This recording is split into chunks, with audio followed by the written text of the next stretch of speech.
Cool, thank you. Hi, everyone. I'm Kristina. I'm a postdoc at the Harvard and Smithsonian Center for Astrophysics.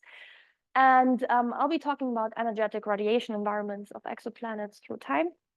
So the number of exoplanets has basically increased almost exponentially within the last 20 years or so. And while the first exoplanets while the first detected exoplanets, were mostly giant planets around solar-type stars, we've been able to expand our senses more recently to more low-mass planets around low-mass stars. As you can see here on the right, where I'm showing the mass of the host stars versus the year of discovery for detected exoplanets. And this is in particular interesting because M dwarfs are the most abundant stars in our galaxy. So this makes detecting potentially habitable planets much easier, right? Since the habitable zone resides closer to the host star. However, this also means that these planets receive a much stronger irradiation flux from the host stars, which makes potential life, which makes the emergence of potential life on these planets much harder. So stellar X UV radiation can impact exoplanet atmospheres through various ways. Can impact exoplanets through various ways. So for example, it can impact the exoplanet detection process. For example, it's much harder to detect planets around very active stars. Also, it can impact the demographics of exoplanetary systems. So the stellar X-ray emission, for example, can impact where a planet might end up in a planetary system, and also which properties these planets might have. And probably most importantly, the stellar X-ray and UV emission can also impact stellar atmospheres, and planetary atmospheres, if a planet ends up with an atmosphere or not. And if we want to understand stellar activity, we need to understand rotation, as stellar rotation fuels activity through this interior stellar dynamo, while stellar activity fuels or controls rotation through magnetic braking.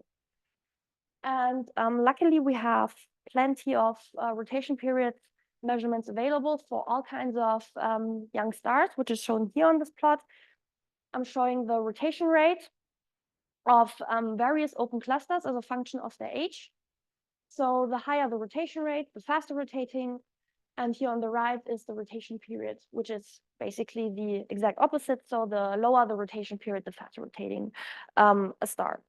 And what you can see is that during the first 10 million years or so, the rotation periods of of star-forming regions largely remain constant.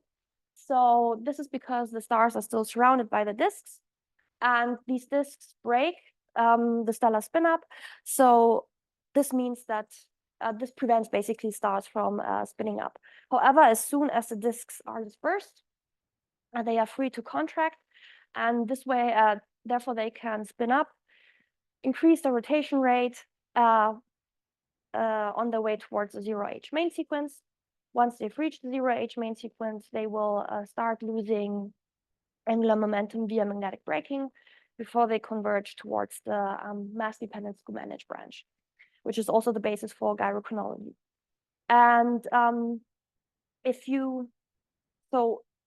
we have plenty of observational data available for stellar rotation periods, and there are also a lot of models on the market that can model the stellar rotation evolution.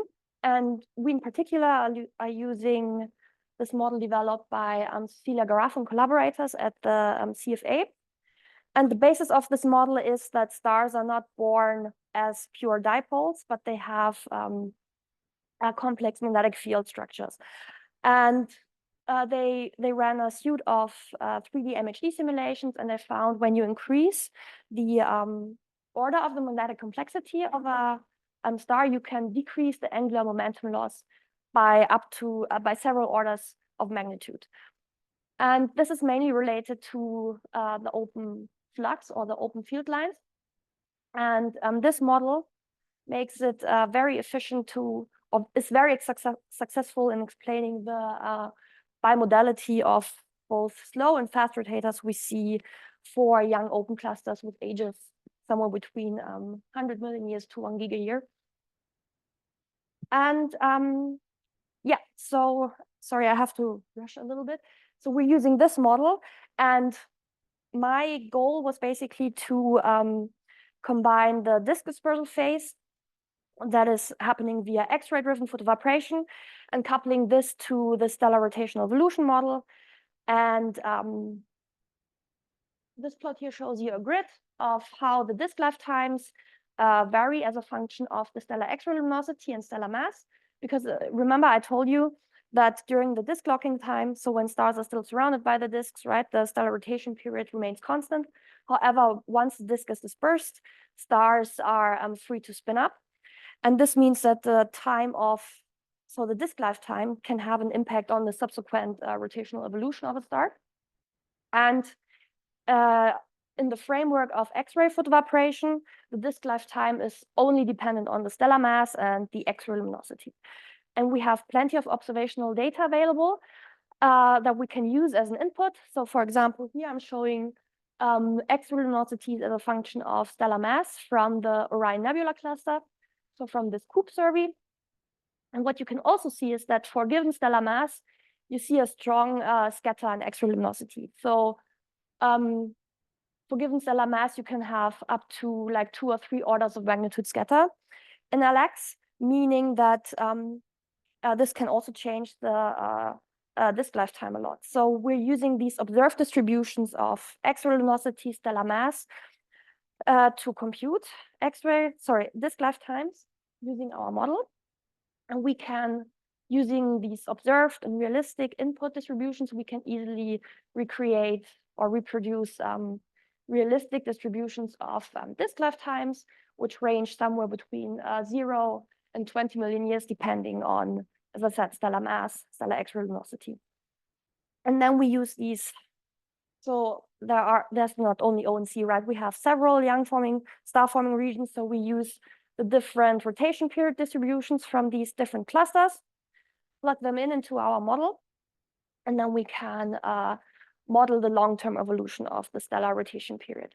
And this is one example I'm showing you here, where the disk lifetime was kept constant. And these colored bars here, they show you the rotation period distributions of various open clusters of different ages. Sorry, the x-axis is time, or age. Y-axis is rotation period. And when we include our prescription for variable disk lifetimes, you can see that we are, for example, able to now recover the full range of rotation periods, both, for example, for H-per, but also for older clusters such as NGC 6811. So what we found was basically that including realistic disk lifetimes into our model improves our model in terms of being able to recreate the observed spread of rotation periods. Obviously, it's not perfect yet. We're still a bit overproducing the amount of fast rotators, but we're still actively working on it. And we repeated the same exercise for Taurus, where we have where you can see that the distribution of initial rotation periods is a bit different, right? And here we were encountering some more problems for Taurus, but the problem is that we think that Taurus is a less massive star forming region, so we think that our model is probably lacking the inclusion of external photovibration, and this might be a huge factor that could improve our model as well. And yeah, so the ultimate goal, as I was introducing in the beginning, was to take these rotation periods to measure or to get a sense for the long-term evolution of the stellar X-ray luminosity. So we can use the rotation activity relation that has been shown before already. And here we get, for every rotation period, we can get the X-ray luminosity. And just converting rotation periods into X-ray luminosities in our model, we can then use this to evolve the X-ray luminosities as a function of time. What you can see here, for example, so the top panel is showing the X-ray luminosity as a function of age, while the bottom panel is showing you the cumulative X-ray luminosity, so the integrated radiation dose that a planet, for example, may receive as a function of age. and also as a function of initial rotation period. So based on the initial rotation period of a star, the integrated radiation dose that is received by a planet can change by up to a factor of 3. And this is consistent also with other models that have been or that were performed by other groups with other rotational evolution models, where they also found that, especially when you model the erosion of planetary atmospheres, that atmospheres of planets around fast rotating stars are much more quickly eroded than around stars that are slowly rotating. And yeah, since I'm running out of time, I'll just leave you with my conclusions. Thank you so much for your time, and I'm happy to take questions.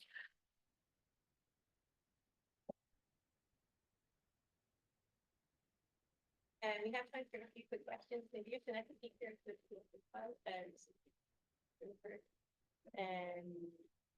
sorry, yeah, I just remember to say your name. Thank you for your talk. I wonder if you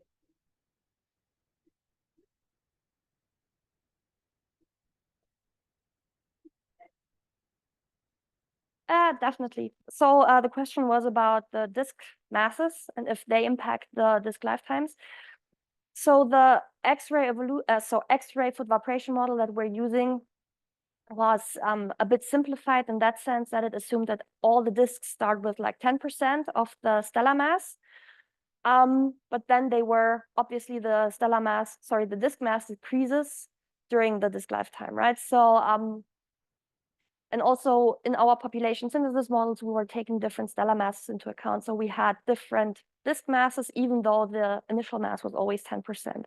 So that's definitely something, obviously, when you have lower mass disks, these will be dispersed much quicker. But even though we started with very high initial disk masses, in the X-ray foot vibration paradigm, more or less, these are very quickly dispersed anyway.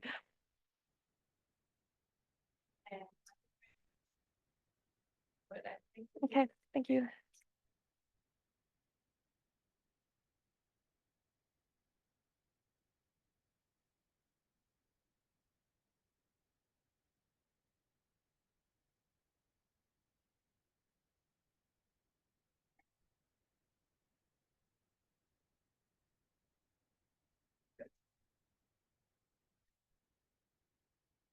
Oh, sorry.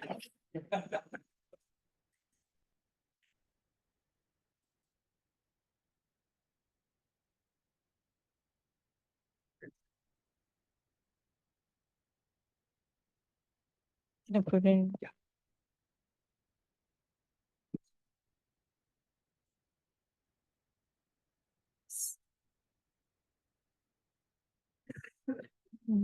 Does I need to carry it now?